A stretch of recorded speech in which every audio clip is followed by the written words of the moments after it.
CLAT that is common law admission test, जो कि 2008 में स्टार्ट हुआ और 2019 तक इन्होंने सेम पैटर्न फॉलो किया, but in 2020 they have changed the pattern of this entrance exam. और अब एस्पिरेंट्स के मन में ये अनसर्टेनिटी हो गई कि आखिर सिलेबस क्या क्या होगा और कहाँ कहाँ से हमें स्टडी करना है ताकि हमारा ये एंट्रेंस एग्ज़ाम जो है क्लियर हो सके और हमें टॉप टायर के नेशनल यूनिवर्सिटीज़ में एडमिशन मिल सके। सबसे पहले टॉपिक वाइज मैं आपको इनका सिलेबस बताऊंगा। सबसे पहले इनके पार्ट के बारे में जान लेते हैं कि कौन कौन से पार्ट में डिवाइड होता है ये एंट्रेंस एग्ज़ाम। इसमें मेनली 5 पार्ट्स होते हैं। जो फर्स्ट है वो है legal reasoning, the second is the current affairs, the third is English, fourth is quantitative aptitudes and fifth is logical reasoning। ये 5 मेनली पार्ट्स होते हैं इस एंट्रेंस एग्ज़ाम के। तो सबसे पहले हम लीगल रीजनिंग के टॉपिक्स को देखते हैं। तो लीगल रीजनिंग में जैसे कि आप स्क्रीन पे देख सकते हो, सबसे पहले लॉ ऑफ टॉर्ट्स कहा जाता है। तो आपने जो टॉपिक्स पढ़ने हैं इसमें what is a tort, essentials of torts, torts and other wrongs, liquidated damages and unliquidated damages, general defences under torts, maxims आपने पढ़ने हैं जो कि बहुत इंपॉर्टेंट होते हैं, and discharge of tort, remedies available under torts, damages under torts, special nervous shock, general injection, joint tort feasors, defamation, application of law in the tort of domestic disputes, husband, wife and paternal, restitution in torts, nuisance, trespass to property, trespass to person, assault, battery, false imprisonment, malicious prosecution, tort of passing off, strict liability and the absolute liability, vicarious liability, negligence, medical and non-medical, causation and the remoteness, reasonable man, sovereign immunity of the state, leading case laws। तो ये सारे topics जो है आपने law of torts के अंदर करने हैं और आपको कुछ वेबसाइट्स पे भी विजिट करना है on the daily basis, like iPleader and Academike and Mondaq and legal services India and SCC online, live law, bar and bench. और इसके साथ ही आप कुछ बुक्स भी प्रेफर कर सकते हो इस टॉपिक को पढ़ने के लिए, जैसे AP भारद्वाज यूनिवर्सल की लैक्सिस नेक्सिस की बुक आती है जो कि काफ़ी अच्छी है, और आप प्रीवियस ईयर्स के क्वेश्चन पेपर भी सॉल्व कर सकते हो क्लैट एंड एलेट एग्ज़ाम के। यहाँ से आपका लॉ ऑफ टॉर्ट कंप्लीट हो जाएगा, और जब ये बुक आप खरीदोगे AP भारद्वाज की तो इसमें ये सारे टॉपिक्स आपको मिल जाएंगे जहाँ से आप आराम से पढ़ सकते हो। तो ये रहा लीगल रीजनिंग के अंदर लॉ ऑफ टॉर्ट्स के टॉपिक्स। अब लीगल रीजनिंग के ही अंदर आ जाता है law of contract. Law of contract में आपने agreement, contract, proposal, acceptance, invitation to offer, consideration, privity, exceptions to the consideration, free consent, legality of the object, discharge of the contract, a special type of contract, and damages, a special relief act, and partnership basics, quantum merit। ये सभी आपने law of contract में करने हैं। तो ये भी चीज़ आपको AP भारद्वाज की बुक में मिल जाएगी, सारे टॉपिक्स। अब इन दोनों के बाद law of torts, law of contract के बाद अब हम आते हैं क्रिमिनल लॉ पे, जो कि इंडियन पीनल कोड है। तो इसमें आपको कंसेप्ट ऑफ क्राइम पढ़ने हैं, like crime, type of crime, type of punishment, standard proof, actus reus, mens rea, intention and physical act, and offenses against the human body, culpable, homicide, murder, rash and negligent act, dowry, death, attempt and abetment to suicide, hurt and grievous hurt, criminal force, assault, wrongful and restraint in the wrongful co-abductions, and general defenses आपने पढ़ लेने हैं, offenses against the state, waging war, seditions, and offenses against the women and the obscenity, like criminal law as an instrument of the regulation of the sexuality, offenses to rape, the modesty under the IPC, common law notion of the sexual intercourse and its transformation post 2013 amendment, consent controversy। तो ये सारे जो है topics आपको पढ़ने हैं जिससे आपके जो लीगल का टॉपिक जो है काफ़ी स्ट्रांग हो जाएगा, like fraudulent consent, false promise to marry and fraudulent consent, and काफ़ी सारे टॉपिक्स जो यहाँ पे लिखे हुए हैं वो आप यहाँ से देख के पढ़ सकते हो इस बुक से। तो यहाँ से आपके 3 टॉपिक्स कंप्लीट हो गए, law of tort, law of contract, law of crime, and the fourth is that is constitutional law, that is most important. तो कॉन्स्टिट्यूशनल लॉ में आपने क्या पढ़ना है, कॉन्स्टिट्यूशन की हिस्ट्री पढ़ लेनी है सबसे पहले, preamble, union and territory, citizenship and fundamental rights, writs and fundamental rights, DPSP's directive principle of state policies आपने पढ़ लेनी है, fundamental duties, union power president to grant pardons etc, to suspend and remit and commit the sentences, judiciary, governor, union territories, doctrines under the constitution and constitutional bodies, constitutional committees, important committees till now, tribunals, official language, emergency amendment, articles, case laws, important amendments, schedule of the constitution। और इन 4 के अलावा जो कि most important है, that is law of tort, law of contract and criminal law. उसके बाद आपने इसके साथ ही कुछ मिसलेनियस लॉज भी पढ़ने हैं, लाइक फैमिली लॉ, जो कि AP भारद्वाज की बुक में ही आपको मिल जाएगा, and evidence law, CRPC, CPC, competition law, intellectual property right, labours laws, consumer protection and civil procedure act, limitation act, transfer of property act, environment act, arbitration and conciliation act, administrative laws. तो इनके AP Bhardwaj में आप देखोगे थोड़े थोड़े से जो most important parts है वो गिवन है, वही आपने पढ़ने हैं, सारे लॉज को आपने नहीं पढ़ना है। जैसे कि आप पहले 4 लॉज में देखें कि कौन कौन सा आपको इंपॉर्टेंट है जो पढ़ने हैं, तो इसी सेम टाइप से आपको इसमें से भी जो मोस्ट इंपॉर्टेंट वो चीज़ उसमें गिवन हुई है बुक में, वही चीज़ आपको पढ़नी है। उसके बाद लीगल करंट अफेयर्स पे आ जाते हैं। तो यहाँ पे आपको जिस मन से आप प्रिपरेशन कर रहे हो वहाँ से लेके और मीन्स कि जब तक पेपर हो नहीं जाता क्लैट का, तो वहाँ तक कि आपके इंपॉर्टेंट लीगल करंट अफेयर्स पढ़ने हैं, जो कि आपको जो ऊपर वेबसाइट्स गिवन थी उसमें आपको आराम से मिल जाएगा। अगर आप डेली बेसिस पे करते हो, उन वेबसाइट पे विजिट करते हो और उनको पढ़ते हो ध्यान से, तो वो अपने आप ही कवर हो जाएंगे और आपको सारी नॉलेज उसके बारे में डीप नॉलेज हो जाएगी। वैसे भी मैंने जो मोस्ट इंपॉर्टेंट टॉपिक्स थे जो जब मैंने प्रिपरेशन करी है, तो उस हिसाब से मैंने लिख दिया है कि क्या क्या करना है। तो इसमें से कई आए भी थे, जैसे रस जुडिकाटा जो कि एग्ज़ाम में आया था, और काफ़ी चीज़ें आई थी। तो इस तरीके से आप यहाँ से भी देख के आप कुछ कर सकते हो, मीन्स कि इसको रीड कर सकते हो, जिससे आपकी नॉलेज बढ़ेगी। अब लीगल रीजनिंग के बाद अब हम आते हैं नेक्स्ट पे, जो कि है लॉजिकल रीजनिंग। तो लॉजिकल रीजनिंग जब क्लैट का सिलेबस चेंज हुआ, पैटर्न चेंज हुआ 2020 में, तो यहाँ पे क्या हुआ, क्रिटिकल रीजनिंग की वेटेज बहुत ज़्यादा हो गई। लाइक 90% तक जो क्लैट का एग्जामिनेशन है वो क्रिटिकल रीजनिंग पे बेस्ड होता है। तो इसमें आपको टॉपिक्स मिल जाते हैं लाइक एजम्पशन ऑफ पैसेज। तो आपने सबसे पहले पैसेज को पढ़ना सीखना है और उसको मीन्स की कॉम्प्रिहेंड करना सीखना है और उसको एक बार पढ़ के ध्यान से समझना है, ताकि आप उसमें आपको कोई प्रॉब्लम ना हो जब आप क्वेश्चन सॉल्व करो तब। और इसके लिए सबसे पहले तो मटेरियल बता देता हूँ कि आपको क्या क्या मटेरियल फॉलो करना है। तो आपको इसके लिए GMAT की बुक आती है, तो वो भी पढ़ सकते हो आप। उसके बाद GMAT क्लब वेबसाइट है, वहाँ पे जाके आप डेली के पैसेजेस सॉल्व कर सकते हो। और इसके लिए और दूसरी चीज़, आपको एक बुक लेनी पड़ेगी, verbal and non verbal reasoning by the RS Agarwal.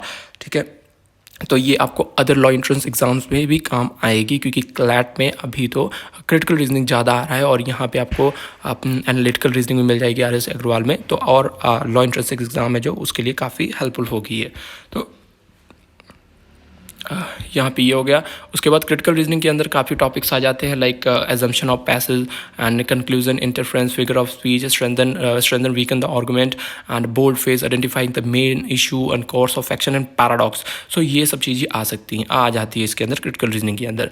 तो अगर इसकी बुक पढ़नी है, जो स्पेसिफिक बुक है, तो MK पांडे, तो MK पांडे पढ़ो, काफ़ी अच्छी बुक है। अगर आप उसको पढ़ लेते हो तो आपको क्रिटिकल रीजनिंग में बिल्कुल भी दिक्कत नहीं आने वाली है। और अगर आपने पैसेज वगैरह सॉल्व करनी है तो GMAT की वेबसाइट पे जाके आपको अनलिमिटेड पैसेजेस मिल जाएंगे, आप उस पर सॉल्व करते जाओ। जितना सॉल्व करोगे उतनी प्रैक्टिस आपकी बनेगी और उतना ही आपका एग्ज़ाम क्लियर करने के चांसेस बढ़ेंगे, जितना आप पैसेज सॉल्व करोगे। क्योंकि क्लैट का एग्ज़ाम आपके रह गया सिर्फ पैसेज बेस्ड रह गया। तो जितनी आपकी स्पीड बढ़ेगी, जितने आप अच्छे से करोगे, उतने ही आपकी सर्टेनिटीज जो एग्ज़ाम क्लियर करने के बढ़ेंगे। अब आ जाते हैं एनालिटिकल रीजनिंग पे। तो क्रिटिकल रीजनिंग में आपने देख लिया। अब एनालिटिकल रीजनिंग जो मैंने बताया था, तो इसमें क्या क्या सिलेबस आपको करना है, सिलोजिज्म्स करने हैं, deductive reasoning, coding, decoding, cause effect, alphabetical test, deductive reasoning and setting arrangement, series, direction, blood relations and time and ranking test, data sufficiency, cubes and dices as associated reason। तो ये सारी चीज़ आपको analytical reasoning में करनी है और ये सारी चीज़ आपको RS अग्रवाल की verbal and non verbal reasoning की बुक में मिल जाएगी। तो वो बुक आप पक्का परचेज कर लेना, ताकि आपको क्वेश्चन सॉल्व करने में काफ़ी हद तक आसानी हो जाए। तो ये दोनों करने के बाद आपका जो लॉजिकल रीजनिंग है वो काफ़ी अच्छे हद तक तैयार हो जाएगा। तो 2 मेन बुक्स आपको खरीदनी है, एक MK पांडे एंड एक आपने खरीदनी है RS अग्रवाल की। इन दोनों बुक को आपने पक्का ही खरीदना है और इनसे सारे क्वेश्चंस को सॉल्व करना है, टॉपिक्स को समझना है और जो टॉपिक्स करने हैं आपको वो मैंने इसमें लिख दिए हैं। अब आ जाते हैं जनरल नॉलेज पे, यानी कि current affairs including general knowledge. तो अभी अगर क्लैट की बात करें तो इसमें ज़्यादा से ज़्यादा जो करंट अफेयर्स के क्वेश्चंस ही आते हैं, जनरल नॉलेज के बहुत ही कम है, माइनर क्वेश्चन है, बहुत माइनर क्वेश्चन है। तो इसीलिए, लेकिन अदर लॉ एंट्रेंस एग्जाम्स के लिए जनरल नॉलेज के क्वेश्चंस आते हैं, स्टैटिक GK के क्वेश्चन आते हैं। इसीलिए आपने दोनों साइड को पक्का करके चलना है, क्योंकि क्लैट के साथ हमने और भी अदर लॉ एंट्रेंस एग्जाम देने हैं। क्योंकि अगर क्लैट नहीं क्लियर होता तो हम अपना साल बर्बाद नहीं करेंगे और दूसरे लॉ एंट्रेंस एग्जाम को देंगे, ताकि हमारा साल जो है बच जाए। तो सबसे पहले स्टैटिक GK की बात करें तो हम जानते हैं कि इसका वास्ट सिलेबस है, क्योंकि स्टैटिक GK बहुत बड़ा है। काफ़ी चीज़ें रैंडम चीज़ें आती हैं और रैंडम चीज़ें पूछी जा सकती हैं, क्या पता कहाँ से पूछ लिया जाए। तो इसीलिए इसके लिए एक मैं प्रेफर्ड बुक आपको बताता हूँ, लूसेंट जनरल नॉलेज। तो ये एक बहुत अच्छा बुक है, सभी के द्वारा प्रेफर करा जाता है। तो इसको आपने अच्छे से पढ़ना है, तो स्ट्रैटेजी के आपकी काफ़ी अच्छे से इसमें कवर हो जाएगी। इसके साथ साथ डेली बेसिस पे आपने वेबसाइट्स पे जाना है, वहाँ पे विजिट करना है और डेली 50 MCQ सॉल्व करने हैं स्टैटिक जीके के, ताकि at the end of month 30 days में मीन्स कि आपके 15 क्वेश्चन आराम से 1500 क्वेश्चन आराम से सॉल्व हो जाए। तो ऐसे ऐसे करते रहोगे तो आपकी प्रैक्टिस बनती जाएगी और आपके क्वेश्चंस भी सॉल्व होते जाएंगे और आगे जाके आपको कोई प्रॉब्लम आने नहीं वाली है। साथ में आपने बुक भी पढ़ा होगा तो आपको ज़्यादा परेशानी भी नहीं आएगी। तो इसीलिए लूसेंट जनरल नॉलेज आप ले लेना और इसे अच्छे से पढ़ना। और क्योंकि इसमें सारे टॉपिक्स आपको देखने को मिल जाती हैं, जैसे हिस्ट्री के, ancient history, medieval history, modern history, world history, Indian geography, world geography, physical geography and science, economics, first जो अपॉइंटमेंट्स वगैरह होते हैं, सारा कुछ इसमें देखने को आपको मिल जाएगा। तो स्टैटिक जीके आपका कंप्लीट हुआ। लूसेंट जनरल नॉलेज की बुक ले लो आप, उसको आपने पढ़ना है, साथ में वेबसाइट्स पे विजिट करके और daily to daily 50 MCQ solve करने हैं। उसके बाद अब आ जाते हैं करंट अफेयर्स पे। ये तो था स्टैटिक का, अब करंट अफेयर्स पे आ जाएं तो सबसे पहले वेबसाइट्स की बात कर लें तो जीके टुडे, जागरण जोश एंड ब्रिजन IAS मंथली मॉड्यूल्स, दृष्टि IAS and other coaching institute के मॉड्यूल्स जो आते हैं, तो आपने इसमें लिमिटेड सोर्सेज को फॉलो करना है। लाइक अगर आपने किसी कोचिंग को नहीं ज्वाइन करा है तो आप दृष्टि IAS प्लस जीके टुडे की मैगजीन को दोनों को फॉलो कर सकते हो मंथली बेसिस पे। और इन्हीं दो रिसोर्सेज का साथ लिमिट रहना, क्योंकि आपने रिवीजन भी करनी है। ये नहीं कि आप अनलिमिटेड रिसोर्सेज ले लो, बाद में रिवीजन ना हो पाए तो आपसे एग्जाम नहीं क्लियर हो पाएगा, आप उतना याद नहीं कर सकते। तो इसीलिए आपने लिमिटेड रिसोर्सेज को रखना है। तो आप अपने हिसाब से मंथली कंपेनियंस को डिसाइड कर सकते हो जो आपको अच्छा लगे। और उसके बाद आपने कई वेबसाइट्स पे जाना है जो कि डेली विजिटिंग वेबसाइट्स है, लाइक जीके टुडे, जागरण जोश और दृष्टि IAS। तो ये तीनों ही जो कि आपने कंपेनियन पढ़ने हैं तो इनको डेली विजिट भी करना है, क्योंकि इन पे डेली अपडेटेड न्यूज़ आते हैं। लाइक जीके टुडे डेली आपको विजिट करना है, डेली न्यूज़ देखनी है इनकी। दृष्टि IAS की डेली न्यूज़ एनालिसिस आती है, तो इसको आपने देखना है, ताकि जब आप कंपेंडियम पढ़ो तो आपको परेशानी बिल्कुल ना आए और आपका रिवीजन हो जाए सेकंड टाइम। वैसे ही आप फिर रिवीजन करोगे तो आपको उतना ही अच्छा होगा, आपके दिमाग में बैठ जाएगा वो चीज़। तो इसीलिए करंट अफेयर्स इस तरीके से आपको करना है, कोई 2 चीज़ फॉलो कर लो। और अगर आपके पास टाइम है तो आप 3 चीज़ें फॉलो कर सकते हो, अपने हिसाब से देख सकते हो। अगर आपके पास टाइम कम है तो 2 चीज़ें बहुत हैं। उसके बाद ये कंपेंडियम पढ़ने के बाद MCQs आते हैं, लाइक जीके टुडे के 240 MCQs आते हैं हर मंथ के, और स्टडी IQ के 300 MCQs आते हैं। तो ये 2 चीज़ आपने MCQs भी सॉल्व करनी है, जिससे आपके 500 MCQs हर मंथ के सॉल्व हो जाएंगे। तो आपको क्वेश्चंस पे कोई दिक्कत आने वाली नहीं, क्योंकि कई बारी जो क्वेश्चन है डायरेक्टली इन्हीं से ही उठा के डाल दिए जाते हैं पेपर में।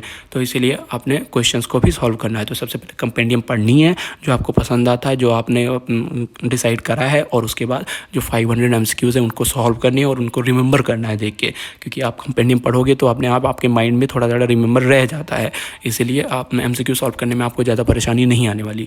तो करंट अफेयर्स के लिए ये 2 चीज़ें करनी है। और जो मैंने वेबसाइट बताई है दृष्टि IAS, जीके टुडे, इनको डेली बेसिस पे विजिट करना है। अब आ जाते हैं इंग्लिश के टॉपिक पे। तो इंग्लिश के टॉपिक पे सबसे पहले आपने वोकैबुलरी अपनी स्ट्रॉन्ग करनी है। तो इसके लिए वर्ड पावर मेड ईजी, जो कि 1 मंथ के अंदर आप आराम से कंप्लीट कर सकते हो। तो इसको कंप्लीट करने के बाद आपका जो वोकैब है वो काफ़ी अच्छा हो जाएगा, क्योंकि इसमें आपको ढेर सारी वर्ड्स मिल जाएंगे, including with the root words, जिससे आपको समझने में काफ़ी आसानी होगी। उसके बाद जब आप द हिंदू न्यूज़पेपर पढ़ते हो तो वहाँ से भी वोकैबुलरी निकाल सकते हो, और वहाँ से निकाल के वो जब आप न्यूज़पेपर पढ़ रहे हो तो जो वोकैबुलरी नहीं आती आपको, आप उसको सर्कल बना के फिर उसको आप अपने कॉपी में नोट कर सकते हो, ताकि आप बाद में रिमेंबर रख सको। उसके बाद और कई चीज़ें इसमें करनी पड़ती है, like antonyms, synonyms, idiom phrases, foreign phrases, fill in the blanks, odd one out, and जो कि अदर लॉ एंट्रेंस एग्ज़ाम्स के लिए काफ़ी इंपॉर्टेंट हो जाते हैं, क्योंकि क्लैट में ये सब नहीं आता है, बहुत कम ही आते हैं, अगर आते हैं तो नहीं आते हैं। क्लैट में क्या आता है, कॉम्प्रिहेंशन बेस्ड पैसेज आता है, जिसमें लाइक आइडिया ऑफ पैसेज और उसी पैसेज में से क्वेश्चन पूछे होते हैं। तो ये है क्लैट का सिस्टम।